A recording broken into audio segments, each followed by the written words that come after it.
In the name of Allah, most compassionate, most merciful. Dear students, dear viewers, here again I am with another element of fiction. I'm going to discuss some parts of style in the language of the literary text, starting with discussing symbols. You know that we find symbols in many literary texts. They are overloaded with meanings and they are very important to interpret because they give depth to the literary work and endow it with layers of meaning.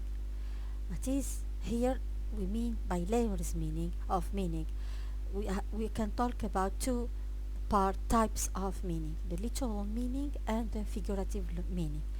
The literal meaning is the apparent meaning, the superficial meaning, and the figurative meaning is the real meaning the writer has used a particular has used a particular symbol in order to convey a particular meaning in a particular context.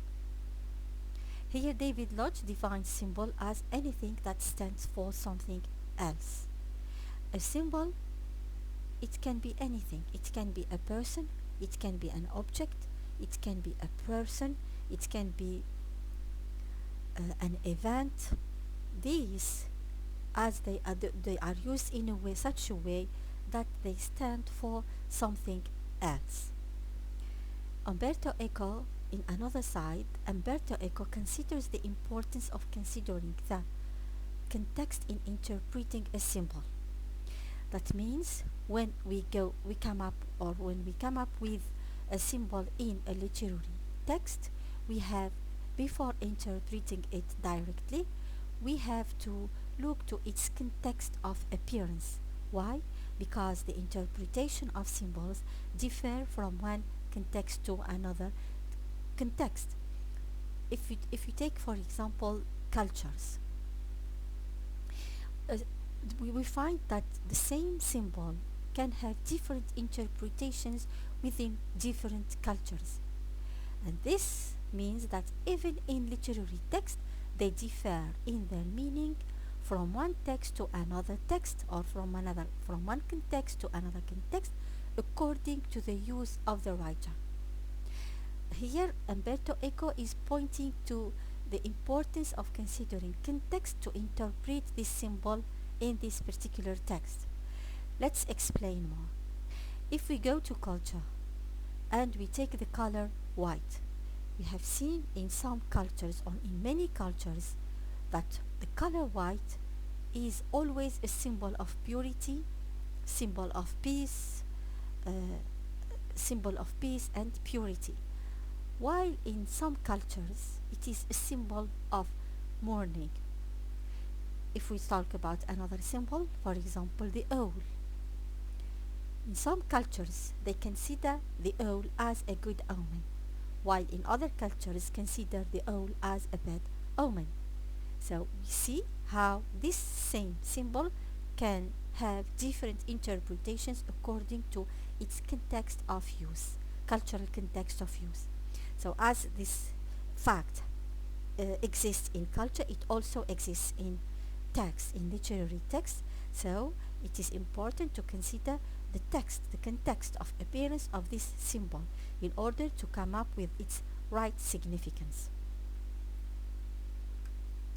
So, indeed, a symbol may have more than one meaning, but this meaning is always controlled by context.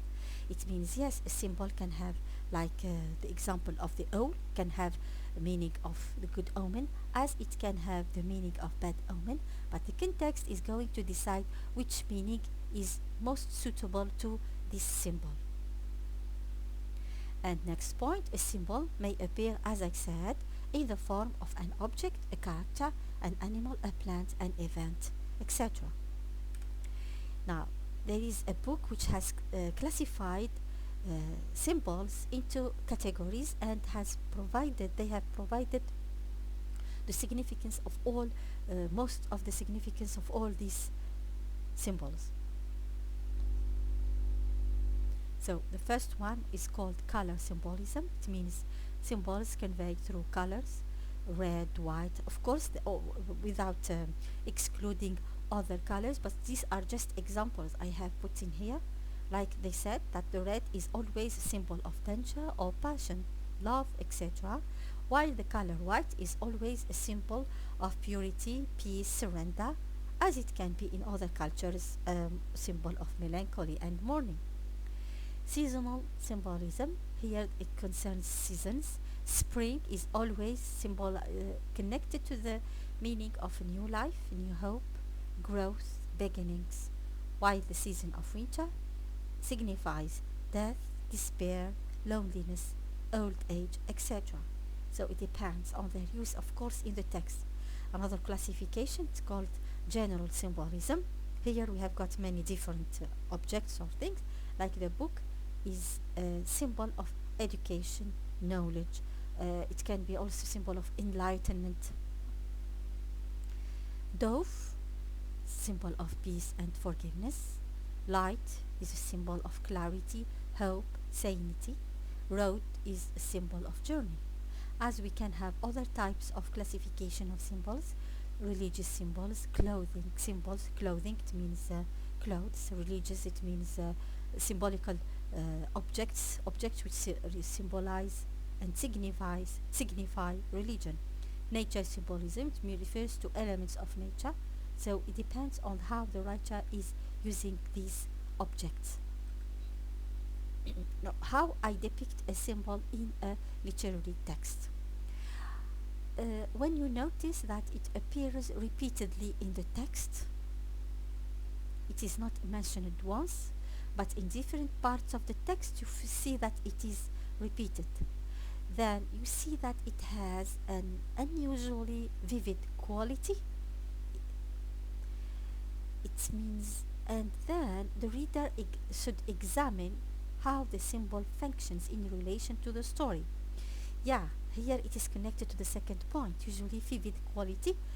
That means that you see, once you depict this symbol, you have to examine it in relation to the events of the story. If it is connected to the events of the story, then you can say that it has got a vivid quality.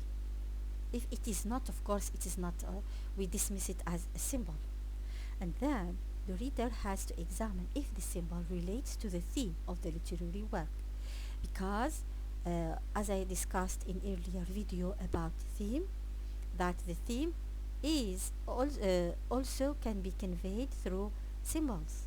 Here you have to look the connection between the use of this symbol and the theme the writer is conveying.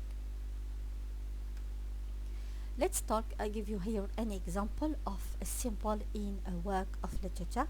I have taken Edward Bond's play Lear, 1971. It is a long play, but I try to do my best to make a short summary, pointing and focusing only on the most important events of the play, because my point here is just to go to explain this symbol in this, the use of symbol in this play. So the story is a political comment and rework of William Shakespeare's King Lear. Bond features Lear as a neurotic dictator who starts building a wall to protect his country from his enemies. The construction of the wall has caused devastation in the lives of the farmers. In fact, many have died and others live in fear from the brutal king. His daughters, Bodis and Fontanelle, rebel against him and marry his enemies, who are that is the Duke of the North and Duke of Cornwall. After being defeated by his daughters in the war, it means the two daughters have organized a war against their father with the help of their new husbands. Lear, and he was defeated, of course, in this war, so he goes to live in the forest, where he was received or was met by the gravedigger's boy and his wife, and who they were very generous with him. Leo lives in the forest with the grave digger's boy and his wife Cordelia. But when the grave digger's boy is murdered by Botis soldiers, his wife Cordelia rises to become the new dictator and enacts her own revenge on Lear's daughters and Lear himself. Yes, because when King Lear was living in the gravedigger's boy house, the two daughters Botis and Fontanelle looked after him, and their soldiers, when they found him in the gravedigger's boy, their soldiers have killed the gravedigger's boy and raped his wife. This fact, this fact has led Cordelia to raise her only army and defeat the Botis and Fontanelle, and she herself become the new queen or the new dictator. And here, what did she do? She has enacted her own revenge on the two daughters, Botis and Fontanelle, and King himself, the King Lear himself. She killed the two daughters and blinded the King Lear. With Cordelia, the new queen, Lear is blinded by her soldier, and later he undergoes a journey of self-revelation and eventually prophetic. That was a very hard experience for Lear. In fact, King Lear has experienced too much pain, starting from being defeated by his two daughters, who show to be ungrateful to their father, going uh,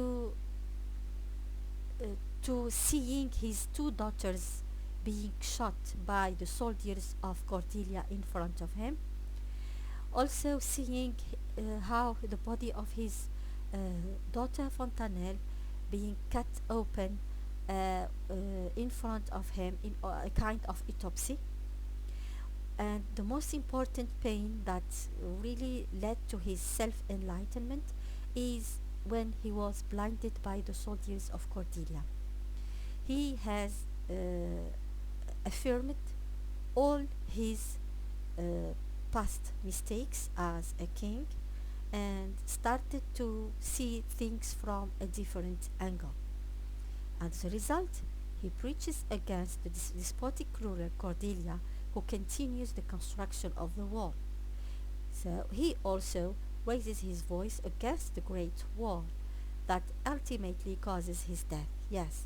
So when he was blinded, he returned again for the second time to stay in the forest, uh, being hosted by two other farmers, John and his wife Suzanne.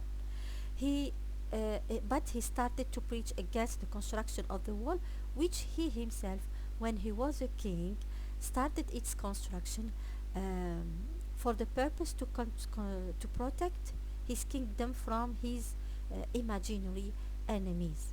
But the construction of the wall has caused the death of many people because he forced the farmers to work to participate in the construction of the wall, and if they refuse, they are shot dead. So, recognizing his mistake, he preaches now against the despotic ruler because the new ruler, Cordelia, she herself has continued the construction of the wall, and he knows what costs it leads this act. So, but unfortunately, one of the soldiers of Cordelia saw him and shot him dead. So, even if the King Lear in Edward Bond's Lear started as a brutal king, a heartless king, oppressor, tyrant, merciless, but he ended as a hero, trying to correct his past mistakes. So here there is an interpretation that the violence, because this play is featured by strong violence. We see many acts and events of violence, and this all is related to the desire for power. Starting from the King Lear, himself, his two daughters, and Cordelia, all of them, when in power, they manifest brutality and injustice. Yes, all of them. The king killed many people in order to force them to construct the wall. The two daughters also has when they became them they become when they have become queens, they have tortured Warrington, who was one of the closest men to their father, because he stayed loyal to the king. And as we saw, also Cordelia, uh, after the two daughters, Cordelia took up the throne, and she also exercised another type of violence, or she blinded the king, she killed his two daughters, and continued the construction of the wall, which has caused the death of many people. So we see that the element of the wall, it is an object, is present throughout the play. Of course, this is just a summary, but when you read the play, you see that the wall is repeated and it is an important element around which the events of the story revolve. So here we can consider it as a symbol. Okay, it is connected to violence. It is connected, we can say, to death. It is connected to constraints that, for example, governors impose on the governors, uh, governed, yes, on the governed. So here it is, uh, the wall is here a symbol. It generates an important interpretation, the idea of autocracy and oppression, where the ultimate stability of a nation comes from the democratic relationship between the governor and the governed. This relationship would be featured with freedom, equality, and compassion, not violence, injustice, and death. Finally, how you write about a symbol. So once you depict the symbol from the text and you see its strong presence throughout all the story, and you see that it is related from time to time to the events of the story, then you depict it as a story, and then you are going to describe its story in the text. Its story. For example, here in in Lear, in Edward Bond's Lear, we have got the symbol of the wall. So you have to discuss the story of this symbol wall in this play, starting, for example, from the beginning, where King Lear, who has started the construction of this wall, and ending, and how it has caused the death of many people, and ending with Cordelia, who also continues the construction of the wall, and of course later with uh, the King Lear, who after being enlightened, he himself decides to correct his mistakes and destroy this wall he has used, because its presence has caused only devastation to the lives of the people there in their kingdom. Here you talk, you describe so the use of the wall in all the story like this. Then you interpret the use of this symbol, for example the wall, in relation to events in the story by assisting your writing with passages from the text. So here, after writing its story, then you state its interpretation, what meaning it conveys. Of course, when you relate it to the story, to the events of the story, then the meaning or its interpretation would show up. And then, of course, you're in relation to the events of the story, without forgetting that in your essay or paragraph, do not forget to support your discussion or your interpretation or the story with passages from the text. From time to time, either you paraphrase or you quote from the text in order to support your ideas. So that's all about symbols. Thank you very much for your attention, and see you in another video.